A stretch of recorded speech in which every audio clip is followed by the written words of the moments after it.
Friends, नमस्कार, good morning. Hi, I am doctor Varsha. यहाँ मैं आपको डेंटिशन के बारे में बताऊंगी। जो एक प्रोसेस है, ये कैसे होती है, क्या इसके सिम्टम्स है, क्या हम होम्योपैथिक दवाई इसमें प्रिस्क्राइब करते हैं। ये वीडियो जो आपके लिए हेल्पफुल होगी। चलिए हम बात करते हैं ये टीथ कैसे स्टार्ट होते हैं। ये जो मिल्क टीथ बोलते हैं, इनको हम प्राइमरी टीथ बोलते हैं। 6 महीने से ये प्रोसेस स्टार्ट होती है और ये 3 साल तक होती है बच्चों में।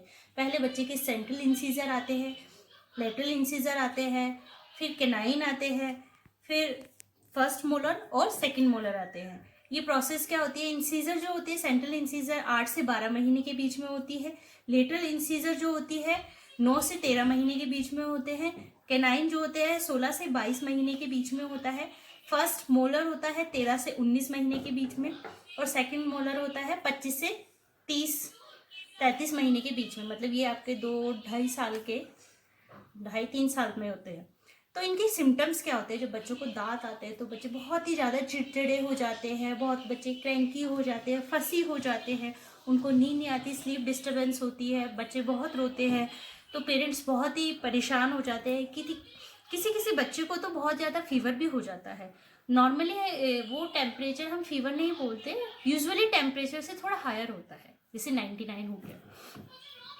लॉस ऑफ एपेटाइट हो जाती है, बच्चे खाना छोड़ देते हैं, बच्चों के स्वेलिंग गम्स हो जाते हैं, तो चिड़चिड़ापन होता है, बच्चों की सलाइवा होती है, ड्रूलिंग ऑफ सलाइवा होती है, वो अपने मुंह में उंगलियां डालता है रबिंग करने के लिए। ये सब सिम्टम्स बच्चों को होते हैं। तो इस टाइम पे पेरेंट्स बहुत ही चिंता करते हैं। काफ़ी पेशेंट आते हैं कि हमारे बच्चों के दांत निकल रहे हैं, तो वो बोलते हैं बहुत चिड़चिड़े हो रहे हैं, बहुत रोते हैं। ऐसे टाइम पे हमें क्या करना चाहिए, ये मैं आपको इस वीडियो में बताऊंगी। ठीक है, चलिए हम बात करते हैं। जब बच्चा बहुत ज़्यादा फंसी हो, बहुत ज़्यादा चिड़चिड़ा हो, उसको बहुत ज़्यादा जब दांत निकलते हैं, बहुत ज़्यादा पेन हो रहा हो, डेंटिशन के टाइम पे उसे उस टाइम पे बहुत ज़्यादा गुस्सा आता है, बच्चे बहुत ज़्यादा फेंकते हैं, चीज़ें फेंकते हैं, और बच्चे पेरेंट्स बहुत हेल्पलेस हो जाते हैं। उस टाइम पे हमें क्या करना चाहिए? उस टाइम पे हम देते हैं कैमोमिला 30। कैमोमिला 30 की आप बच्चे को एक, तो हम कैमोमिला 30 देते हैं। और अगर आपको ग्लोब्यूल्स में देनी है तो वो दिन में 2 बार 4-4 ग्लोब्यूल्स बच्चे को दे देते हैं। उससे उसका चिड़चिड़ापन कम हो जाएगा, उसका रोना कम हो जाएगा। बच्चों में धीरे धीरे दांत की जो प्रॉब्लम्स होती है वो धीरे धीरे ठीक होती चली जाएगी। ठीक है, इसलिए हम कैमोमिला 30 देते हैं। फिर दूसरी मेडिसिन आती है सिना। सिना हम कब देते हैं? ये जो बच्चा थोड़ा चिड़चिड़ा हो उसमें हम देते हैं। बहुत सेंसिटिव होता है ये बच्चे, किसी को अपने आप को छूने नहीं देता है, टच नहीं करने देता है, कोई आपके उसके पास नहीं आ सकता है, या उसे कोई गोद लेना चाहता है बच्चा, नहीं, मना कर देगा, नहीं मुझे बस वो मम्मा की गोद में रहता है। तो उसमें हम सिना 30 देते हैं। सिना 30 जो है हमारे पास है, मैं आपको दिखाती हूँ। सिना 30 आप ये वाली मेडिसिन दीजिए। इसकी 1 बूंद बच्चे को पानी में चम्मच में मिला के दे दीजिए। ठीक है, या फिर इसमें आप ग्लोब्यूल्स में बनवा सकते हैं, वो ज़्यादा अच्छा हो, क्योंकि बच्चे मीठे दवाइयाँ पसंद भी कर लेते हैं। 4 ग्लोब्यूल्स आप ग्लोब्यूल्स में 1 ग्राम में बनवाइए, 4 ग्लोब्यूल्स दीजिए। सुबह शाम 4-4 गोली देनी है आपने, छोटे वाले जो ग्लोब्यूल्स में आती है वो। ये दिन में 2 बार दें।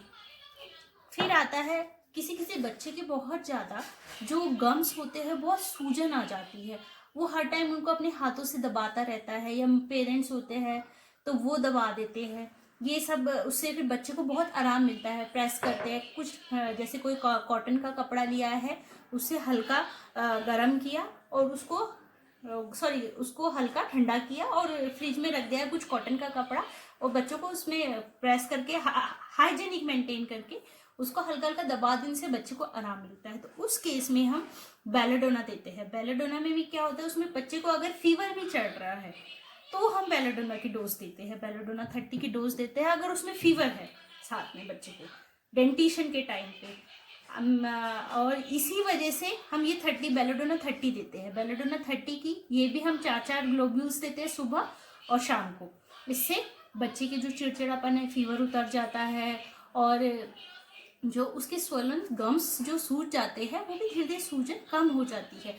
लाल जो हो जाते हैं गम्स, वो भी धीरे धीरे रेडनेस खत्म हो जाती है। ये बेलाडोना 30 दी जाती है। चलिए, फिर तीसरी मेडिसिन आती है। अब बच्चे मुंह में बार बार अपनी चीज़ें डालते हैं, बच्चे मुंह में अपने मुंह में बहुत सारी कुछ भी जो उनके आसपास पड़ा होता है वो मुंह में डालते हैं, जिससे बच्चे के अंदर बैक्टीरिया वायरस जाने का खतरा होता है, जिसकी वजह से बच्चों में डायरिया हो जाता है। डायरिया मतलब बच्चों को बार बार पॉटी आना, बच्चे को हरी पॉटी आना, बच्चों को बहुत पतली पॉटी आना, उल्टियाँ आना। तो उसमें हम इपिकैक 30 देते हैं।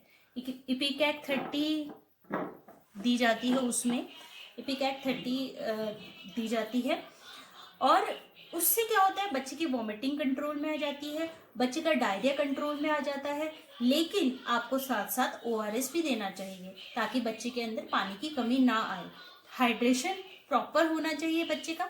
इसीलिए अगर आपको लगता है बच्चे का हाइड्रेशन ठीक नहीं है, उसमें पानी की कमी हो रही है, आप ORS पिलाइए। 6 महीने तक माँ का दूध सफिशिएंट है। 6 महीने के बाद आप पानी पिलाइए, बच्चे को उबला पानी दीजिए, ORS दीजिए, और इपिकैक 30 जो आती है उसकी 4 ग्लोब्यूल्स दीजिए। बच्चे का डायरिया भी ठीक हो जाएगा और वॉमिटिंग वगैरह भी ठीक हो जाएगी। नेक्स्ट आती है Calcarea FOSS 6X। Calcarea FOSS 6X जो है नॉर्मली हम तब देते हैं बच्चों को अगर बच्चे के दांत निकल नहीं रहे हैं। डिले डेंटिशन के टाइम पे हम बच्चों को देते हैं, लेकिन बच्चे को चिड़चिड़ापन कॉन्टिन्यूस है और दांत नहीं निकल पा रहे हैं, तो उसमें हम कैलकेरिया फॉस 6X की 4 टैबलेट देते हैं सुबह शाम, जिससे कि बच्चे के जो दांत है वो अच्छे से निकलते हैं। और जो बच्चा डिले डेंटिशन के टाइम पे जो बच्चा बहुत चबी है, बहुत धीरे चलता है, बहुत चलना भी धीरे सीखता है, उसमें हम कैलकेरिया कार्ब की डोज देते हैं 30। कैलकेरिया कार्ब 30 की डोज देते हैं। 1 dose is sufficient for 1 time. दिन में एक ही बार दी जाती है और उससे भी बच्चों को बहुत आराम मिलता है। जो चबी होते हैं उन बच्चों को कैलकेरिया कार्ब दी जाती है। तो ऐसे बहुत सारे मेडिसिन हम प्रिस्क्राइब करते हैं, बाकी सिम्टम्स के अकॉर्डिंग दी जाती है। सामने बच्चा हमारे है तो उस पे अकॉर्डिंग भी बेसिस पे दी जाती है। मैं आपसे रिक्वेस्ट करूंगी कि बच्चे को कोई भी मेडिसिन बिना डॉक्टर के प्रिस्क्राइब किए बिना ना दे। आप पहले डॉक्टर को कंसल्ट करें, क्योंकि डॉक्टर को कंसल्ट कर लेंगे तो आप, क्योंकि यहाँ मैंने सिर्फ आपको एक आइडिया दिया है कि होम्योपैथी कितने अच्छे से हर इस चीज़ को क्योर करती है। जो डेंटिशन हुआ, जो आगे कई सारी मैं आपको वीडियो दिखाती रहूँगी, बताती रहूँगी आपकी हेल्प के लिए। बस मैं आपको ये बोलूँगी, डेंटिशन एक प्रॉब्लम नहीं है, एक समस्या नहीं है। डेंटिशन जो है एक प्रॉपर प्रोसेस होती है, जो नॉर्मली है, नेचुरल है, बच्चों में होती है। तो घबराने की कोई ज़रूरत नहीं है। पेरेंट्स को थोड़ी हाइजीन मेंटेन कीजिए। बच्चा हमेशा मुंह में हाथ डालता है, उसके खिलौने साफ कीजिए। सबसे ज़्यादा मेंटेन होता है हाइजीन। आप बच्चे की हाइजीन मेंटेन करेंगे, बच्चे को कोई बैक्टीरिया कोई वायरस नहीं होगा। तो आप बहुत ज़्यादा हाइजीन मेंटेन कीजिए, बच्चे के खिलौने साफ कीजिए, आसपास चीज़ें उसका ध्यान रखिए कि कोई चीज़। तो मैं आपको यही बोलती हूँ कि ऐसा टेंशन या स्ट्रेस लेने की पेरेंट्स को भी कोई ज़रूरत नहीं है। ये एक नॉर्मल प्रोसेस है। आप कोई भी अगर आपको हेल्प चाहिए, मैं ऑनलाइन कंसल्टेशन मैं आपको मैं आपको लिंक आपको भेज दूँगी नीचे से, आप मुझे कांटेक्ट कर सकते हैं। बाकी मेरे चैनल को प्लीज़ सब्सक्राइब कीजिए और बेल बटन को दबाइए। कोई भी अगर आगे से आपको प्रॉब्लम हो, आप ऑनलाइन कंसल्टेशन कर सकते हैं। मैं डॉक्टर वर्षा अपना लिंक डाल दूंगी नीचे। Thank you very much. मेरे चैनल को सब्सक्राइब जरूर कीजिएगा, बेल बटन जरूर दबाइए।